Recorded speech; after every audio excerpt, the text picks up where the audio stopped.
नमस्कार दोस्तों। आज हम कोलोइडी विलयन बनाने की विधियों को समझने वाले हैं।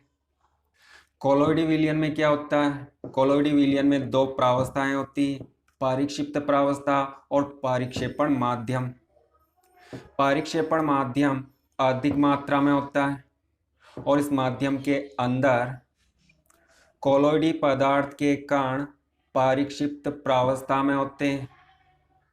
जब पारिक्षिप्त प्रावस्था और पारिक्षेपण माध्यम के कणों के बीच आकर्षण होता है तो इस प्रकार के कोलोइडी विलयन को द्रवरागी या द्रव स्नेही कोलोइडी विलयन कहते हैं और इसे बनाना बहुत ही आसान होता है। पारिक्षिप्त प्रावस्था और पारिक्षेपण माध्यम इनको मिलाकर इसे बनाया जा सकता है। जैसे स्टार्च को पानी में मिलाकर बहुत ही सरलता से कोलोइडी विलयन बना सकते हैं। स्टार्च के कण पानी के कणों को आकर्षित करते हैं तो एक चिपचिपा विलयन बनता है। स्टार्च कहाँ होता है? स्टार्च गेहूं के आटे में होता है, चावल में होता है, आलू में होता है। तो जब गेहूं के आटे को पानी में मिलाते हैं तो जो विलयन बनता है वह विलयन द्रवरागी या द्रव स्नेही कोलोइडी विलयन होता है। इसी तरह गोंद को पानी में मिलाकर चिपचिपा कोलोइडी विलयन बना सकते हैं। यहाँ पर स्टार्च और गोंद के कण पारिक्षिप्त प्रावस्था होती है और इनके कण पानी में उपस्थित होते हैं। पानी पारिक्षेपण माध्यम होता है।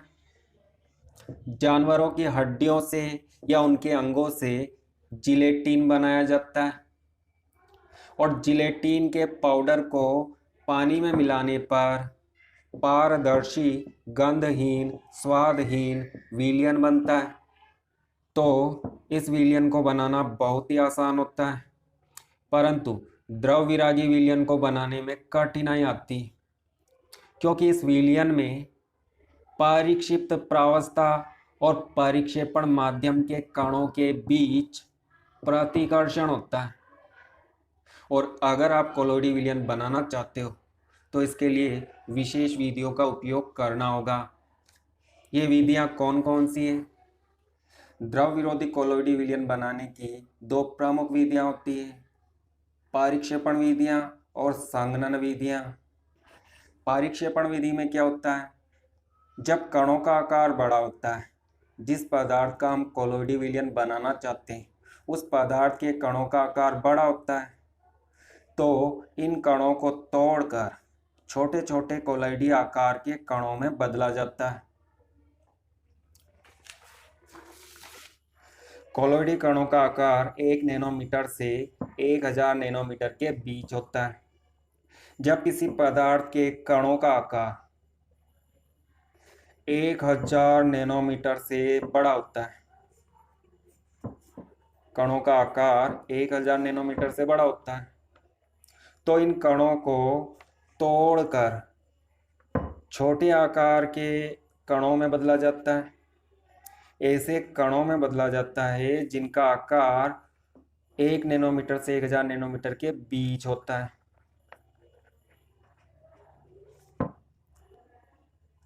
मतलब ये छोटे कण कोलोइडी कण होते हैं। पारिक्षेपण का मतलब होता है बड़े आकार के कण को छोटे आकार के कणों में तोड़ना। और संघनन विधियों में क्या होता है? जब कणों का आकार छोटा होता है तो इन कणों के झुंड या समूह बनाकर कोलोइडी कणों में बदला जाता है। संघनन विधि में किसी पदार्थ के कणों का आकार 1 नैनोमीटर से छोटा होता है। 1 नैनोमीटर से छोटे कण होते हैं। अगर आप कोलोइडी विलयन बनाना चाहते हो तो कणों का आकार इस परास में होना चाहिए, 1 नैनोमीटर से 1000 नैनोमीटर के बीच होना चाहिए। और जब कणों का आकार 1000 नैनोमीटर से बड़ा होता है तो उन बड़े कणों को छोटे कणों में तोड़कर कोलोइडी विलयन बनाते हैं। इसे हम पारिक्षेपण विधि कहते हैं। और जब किसी पदार्थ के कणों का आकार 1 नैनोमीटर से भी छोटा होता है तो उस पदार्थ का कोलोइडी विलयन कैसे बनाते हैं? संघनन विधि से बनाते हैं। संघनन विधि में क्या होता है? छोटे छोटे आकार के कोलोइडी कण समूह बना लेते हैं। यह एक समूह है। इसी तरह दूसरा समूह बनता है। छोटे छोटे आकार के कण आपस में मिलकर झुंड या समूह बनाते हैं। किसी एक समूह में अनेक छोटे छोटे कण होते हैं और यह जो समूह बनता है, इस समूह का आकार 1 नैनोमीटर से 1000 नैनोमीटर के बीच होता है। मतलब छोटे छोटे कण आपस में मिलकर समूह बना लेते हैं और ये समूह कोलोइडी कण होते हैं। इनका आकार कोलोइडी कणों के आकार के बराबर होता है।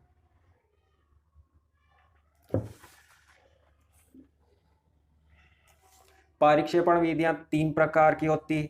यांत्रिक पारिक्षेपण विधि, ब्रेडिक आर्क विधि, इसे हम विद्युत पारिक्षेपण विधि भी बोलते हैं, और तीसरी विधि पैप्टीकरण। संघनन विधियां 5 प्रकार की होती है। विलायक के विनिमय से, भौतिक अवस्था में परिवर्तन से, ऑक्सीकरण विधि, अपचयन विधि, द्विक अपघटन विधि, इसे उभय अपघटन विधि भी बोला जाता है। इस वीडियो में केवल हमें इन 2 विधियों को समझना है, यांत्रिक परिक्षेपण और ब्रेडिक आर्क विधि।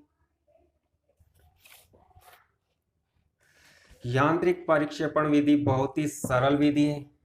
जिस पदार्थ का कोलोइड विलयन तैयार करना है, उसके बड़े कणों को छोटे टुकड़ों में तोड़कर उन्हें एक मशीन में पीसा जाता है, जिससे ये बड़े कण कोलोइड कणों में बदल जाते हैं। इन कणों को जिस मशीन में पीसा जाता है उसे कोलोइड मील या कोलोइड चक्की कहते हैं। आटा चक्की में हम क्या करते हैं? गेहूं को पीसते हैं।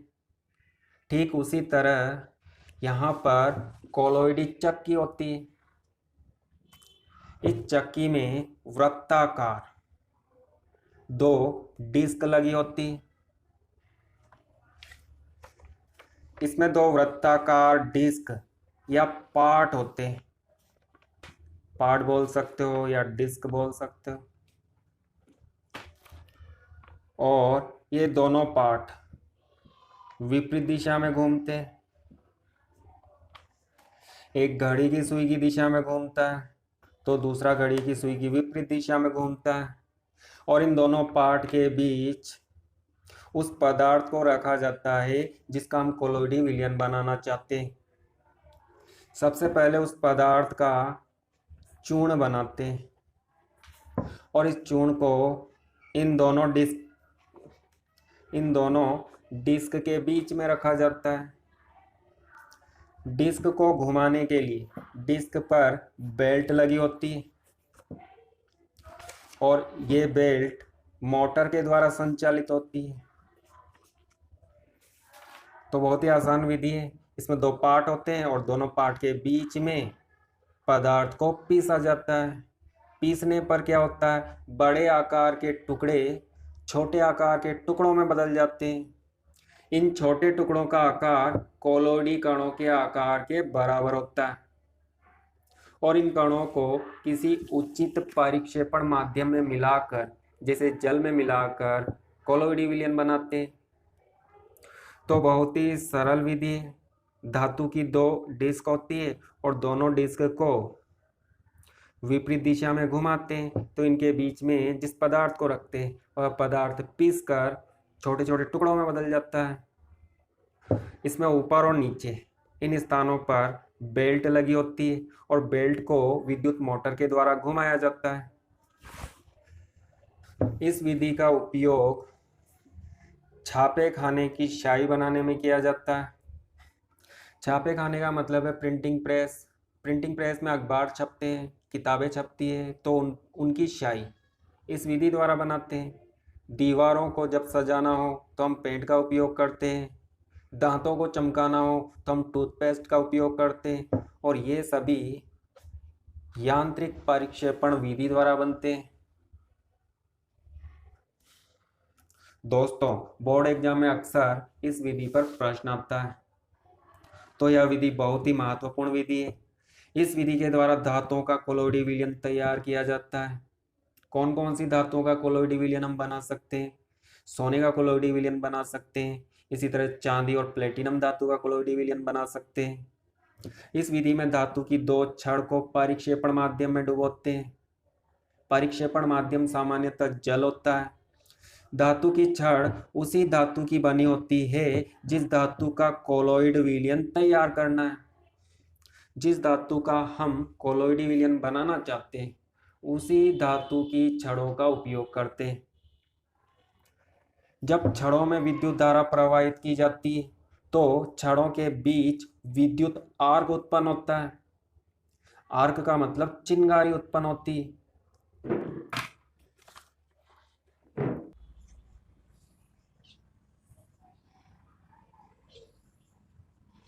इसमें एक छोटा पात्र होता है।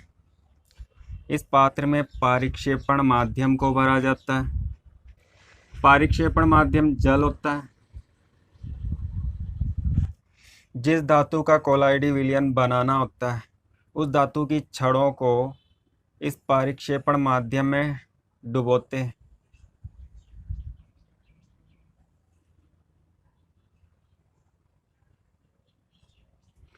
अगर हम सोने का कोलाइडी विलयन बनाना चाहते हैं तो ये दोनों छड़ें सोने की छड़ें होती है। एक छड़ को हम धनावेशित और दूसरी छड़ को ऋणावेशित करने के लिए इन दोनों छड़ों को विद्युत स्रोत से जोड़ा जाता है। धनावेशित छड़ एनोड होती है और ऋणावेशित छड़ कैथोड होती है। जब विद्युत धारा प्रवाहित करते हैं तो धातु की दोनों छड़ें गर्म हो जाती। दोस्तों, जब किसी चालक तार में विद्युत धारा प्रवाहित होती तो चालक तार गर्म हो जाता है। इसे हम विद्युत धारा का ऊष्मीय प्रभाव या तापीय प्रभाव कहते हैं। जब इन दोनों छड़ों में विद्युत धारा प्रवाहित करते तो ये छड़ें गर्म हो जाती।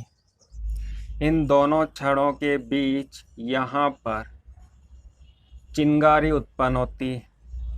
इस चिंगारी को हम आर्क कहते हैं। विद्युत धारा प्रवाहित करने पर दोनों छड़ों के बीच में यहाँ पर चिंगारी उत्पन्न होती है। इस चिंगारी को आर्क कहते हैं। धातु की छड़ गर्म होने पर क्या होता है? धातु की छड़, यहाँ पर सोने की छड़ है और इसमें सोने के कण हैं।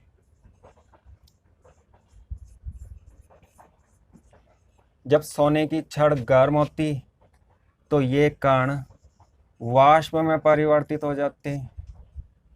जब यहाँ पर चिंगारी उत्पन्न होती है तो छड़ों का तापमान बहुत अधिक हो जाता है। छड़ में उपस्थित कण वाष्प बनकर बाहर निकलने लगते हैं। अगर हम जल में सोने का कोलाइडी विलयन बनाना चाहते हैं तो इस वाष्प को बाहर निकलने से रोकना होगा। इस वाष्प को ठंडा करना होगा। वाष्प ठंडी होने पर ठोस अवस्था में आ जाती, मतलब ये सभी कण वाष्प अवस्था से ठोस अवस्था में बदल जाते।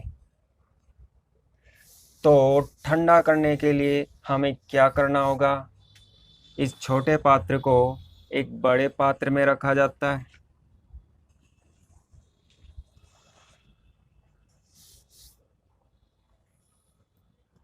और इस पात्र में बर्फ के टुकड़े रखे जाते हैं।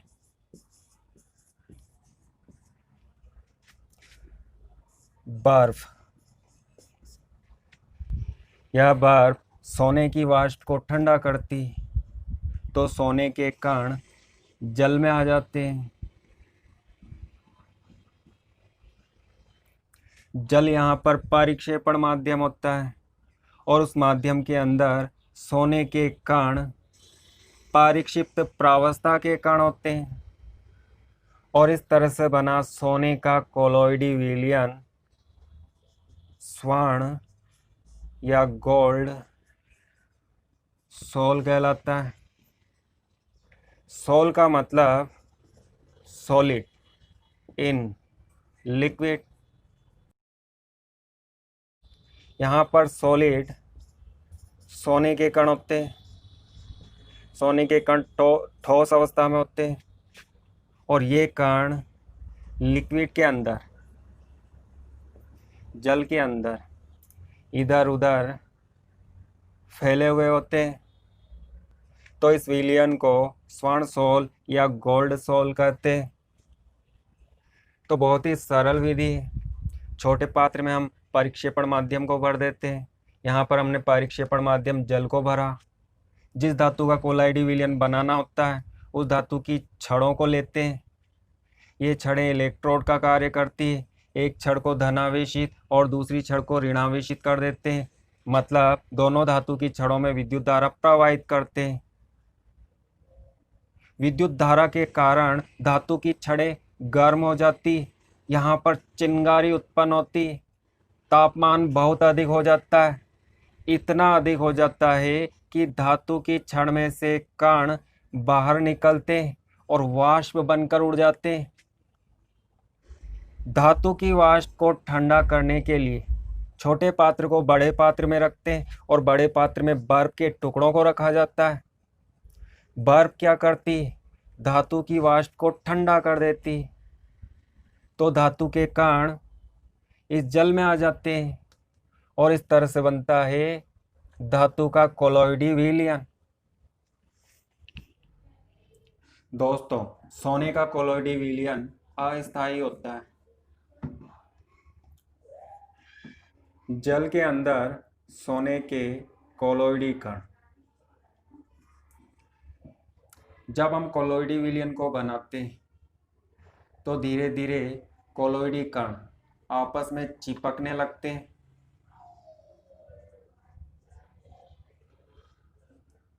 और बहुत बड़े आकार के कण बनाते हैं।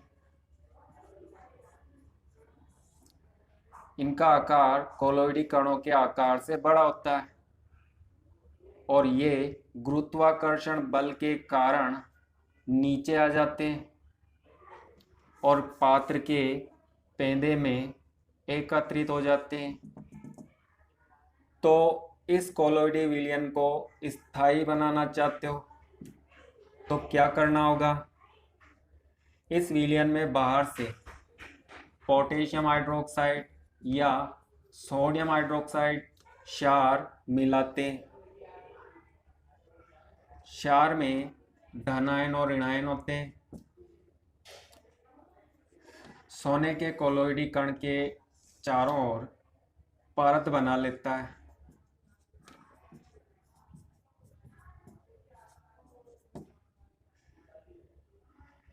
कण के चारों ओर हाइड्रोक्साइड ऋणायन की एक परत बन जाती है और यह परत ऋणावेशित होती है। तो सभी कोलॉइडी कण, सोने के सभी कोलॉइडी कण ऋणावेशित हो जाते हैं।